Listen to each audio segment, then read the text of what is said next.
Everyone, it was a frightening time overnight for a Brown County family as their house went up in flames. Now 8 people are looking for a new place to live. Local 12's Jeff Hirsch talked to some of them today, and he joins us live from Georgetown with the story. Jeff, just an awful loss there.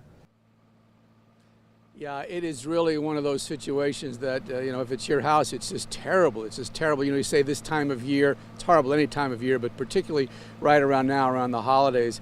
I've covered a lot of fires, and you always say it could have been worse, but that's not a cliche. That's the truth, particularly right now, because this is one of those times.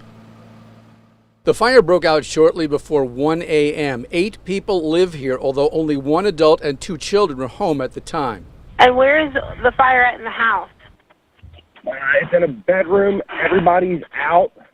Okay. And there's flames in the bedroom? Yeah. Do you know what started it or what happened?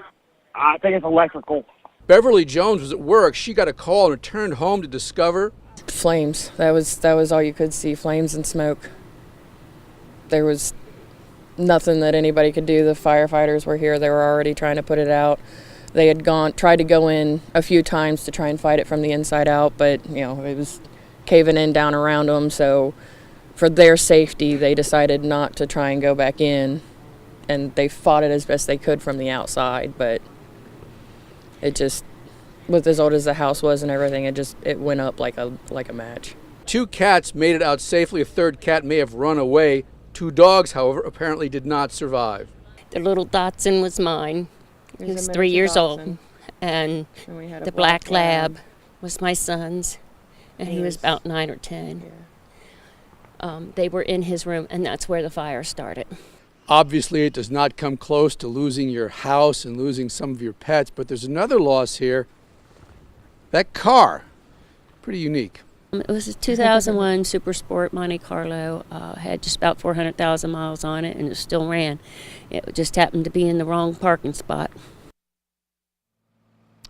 Now, the cause of the fire is still under investigation. You heard the person who called 911 say he thought it was electrical. Some of the residents tell me there was a power outage in this area about 2 o'clock yesterday. They say the power went back on around 1:45 this morning, and 4 minutes later, the smoke detector went off. And so the residents are speculating, and I want to stress it's just speculation at this point, that maybe there was some sort of power surge, some sort of situation that sparked that. That's the theory these folks are going on, but that's not a fire department investigative theory. That's just what these folks think might be involved. Live in Brown County, Jeff Hirsch, Local 12 News. Back to you. All right, Jeff, thank you so much. By the way, the Red Cross will put up that family for a few days until they can make other arrangements.